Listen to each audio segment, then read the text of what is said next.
Hey everybody, welcome back to the channel. I appreciate your time. Thank you for watching on the road again here in Epping, New Hampshire at a Sig Sauer event. Thank you to Sig for inviting me. Got to see some cool stuff happen yesterday with Lena and Jerry Michelik going against each other as well as Team Sig. It was pretty cool to see just how well trained and how really well those folks can shoot. I wanted to bring everybody's attention to another big win on the side of the Second Amendment following the New York State Rifle and Pistol Association versus Bruin decision, in which the United States Supreme Court said that in order for any infringement, any law against the Second Amendment rights of law-abiding citizens to stand, it must pass one test and one test only.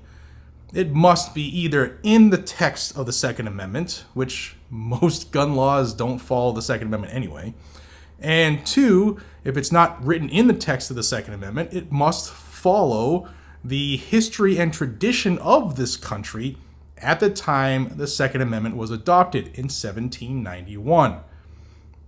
We're going to go to Tennessee for this case. And the Columbia Housing and Redevelopment Corporation, it's the housing authority, the public housing authority in Columbia, Tennessee, had a gun ban on any of their property.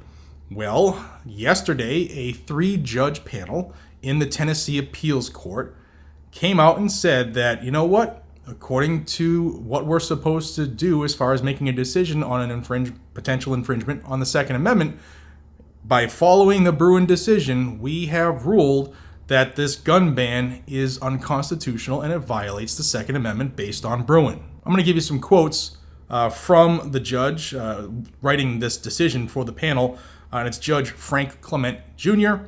He said, in light of the Supreme Court's most recent decision in Bruin, and keeping in mind the presumptively unconstitutional status of Columbia Housing Project's policy based on the Supreme Court's decision in Heller, we conclude that a total ban on the ability of law-abiding residents, like Mr. Braden, who brought this case, Kinsley is his first name, Kinsley Braden, to possess a handgun within their public housing unit for the purpose of self-defense is unconstitutional under the Second Amendment. 100%. The judge also said, because Columbia Housing is a government entity acting as a landlord of property it owns, it must establish that the leasehold restrictions on firearms is consistent with the nation's historical tradition of firearm regulation.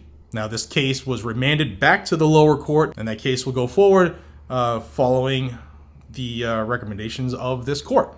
So another big win, guys and gals. We don't realize it, but these unconstitutional restrictions on gun ownership, gun possession by people who are just doing the right thing because it's their right, they're dropping like flies. We are winning like huge wins, huge victories. There's no other way to say it. It's just astronomical.